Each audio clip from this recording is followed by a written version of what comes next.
Okay, let's get into this. Are you maybe curious about, virtual or mixed reality? Uh-huh. But perhaps the whole idea of cables everywhere or needing a really expensive PC feels like, well, a bit much. Yeah, that's a common barrier. What if there was a headset out there that promised a really solid experience without all that tethering and wasn't just aimed at the super hardcore crowd? All right. Well, that's exactly what we're digging into today. We've got this deep dive based on a review of the PICO 4 Ultra 256GB headset. Mm-hmm. And our mission really is to pull out the key details from this source material. We want to understand why this headset is being called an excellent place to start or even upgrade to. And why it apparently feels like a leap forward. Exactly. So we'll be looking at what the review highlighted, Okay. things like the design, how comfortable it is. Yeah, the visuals, performance. Uh-huh. It's mixed reality side too, not just Yeah. VR. And, how the controllers work, the tracking, and of course, what you can actually do with the content. Yeah. Okay, so let's start with that first impression from the source, the kind of the big picture view. Yeah, so what jumps out straight away in the review is this focus on value. They say the PICO 4 Ultra 256GB packs a lot of value and functionality. Okay. And a big part of that seems to be the storage. 256 gigs built in. It's pretty generous for an all-in-one. Yeah, that's quite a bit of space. Gives you plenty of room for games, apps, whatever, without constantly juggling things. And they also mention you get 2 free games bundled with it. Oh, nice. Yeah, which sweetens the deal right from the start, makes it feel like a more complete package. That storage point feels really practical. I mean, VR games and apps can be huge these days. Absolutely. So it kind of removes that initial headache. Makes sense. All right, let's shift gears to something really crucial for anything you wear on your head for a while. Design and comfort. Yes. The source calls the design sleek, lightweight. But it sounds like the engineering for comfort is where the review found a big win. Yeah, definitely. This is where they point out a really clever design choice, I think. Instead of packing all the weight at the front. Which most headsets do, right? Exactly. PICO put the battery in the back in the head strap itself. Ah, okay. Counterbalancing. Precisely. And the review says this makes a huge difference in how the weight feels. It balances it out much better. It tackles that common, front heavy feeling you get. So how does that actually feel when you're wearing it, according to the source? They said it feels snugly, which sounds good. And importantly, it doesn't cause that usual neck fatigue. The kind you might get from older or just, chunkier headsets. They mentioned being able to wear it comfortably for an hour or two. That's pretty good for VR sessions. Yeah. And they also liked the updated facial padding, called it soft and breathable. So you add that to the balance, the adjustable straps. It sounds like it's genuinely built for longer use without being a pain. Literally. Okay, so comfort clearly isn't an afterthought here. It sounds like they actively designed around headset fatigue. That's a big deal. It really is for immersion. Now, let's talk about what you actually see, the visuals.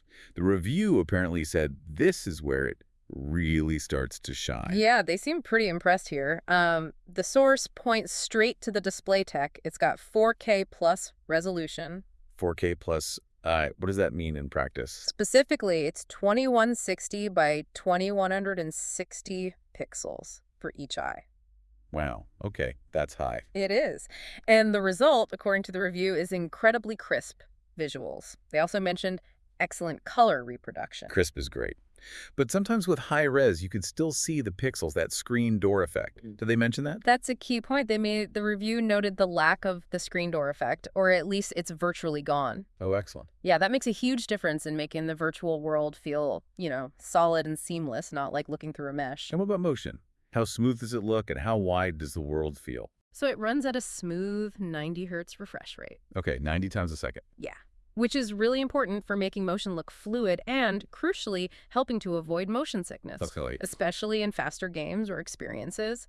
And they also found the field of view was wider. Wider than... Wider than many comparable headsets, it seems. They described it as feeling more natural, panoramic, a bit closer to, your actual vision. So visually, it sounds like it's punching pretty high for an untethered device. High res, smooth, wide view, minimal screen door. How does it actually power all that? Does it keep up? Good question. The review mentions it has a fast processor and ample RAM, but what's more telling is how that actually performs. Right, the real-world experience. Exactly.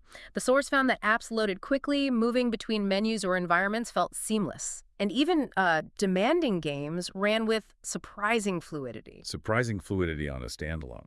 That's impressive. Yeah, for an all-in-one unit, that ability to handle complex stuff without being plugged into a beefy PC is, well, it's a major part of the appeal. And that 266 GB of storage we talked about earlier must come in handy there too. Definitely. For holding those bigger, more graphically intense games or even like productivity tools. Okay, that surprising fluidity is a key takeaway then. It's not just scraping by, it can actually handle complex stuff well. Now, beyond just VR, the source also mentioned it's a capable mixed reality device. How do they describe that side of things? So this is where it blends the digital world with your physical room. The review found the PICO 4 Ultra uses high-quality pass-through cameras. Pass-through, so you can see the real world through the headset. Exactly, yeah.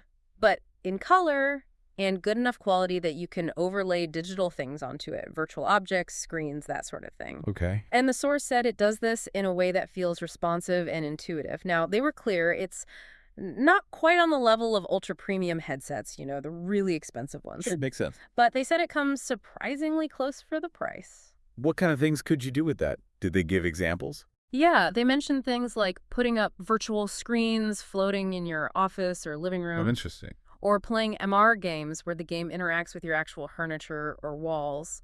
Or just placing like app windows or media players around your real space. They described it as feeling strangely natural. Huh. Anchoring virtual stuff to the real world? Yeah. That does feel like a step towards, well, something new. Yeah, a glimpse of maybe future interfaces. Okay, speaking of interacting, what about the controllers? And how well does it track you moving around? Right, the controllers. Described as lightweight, responsive, and comfortable. The tracking was found to be, well, with minimal latency. Good. Latency is a killer in VR. Totally. And they have haptic feedback, too. Those little vibrations that make interactions feel more real. Like feeling a button click or something. Exactly. They also mentioned gesture tracking is supported, so using your hands without controllers. How well does that work? They said it's improving quickly, but also noted it's not yet perfect for all tasks. So it's there, getting better, but maybe not quite controller replacement level yet. Fair enough.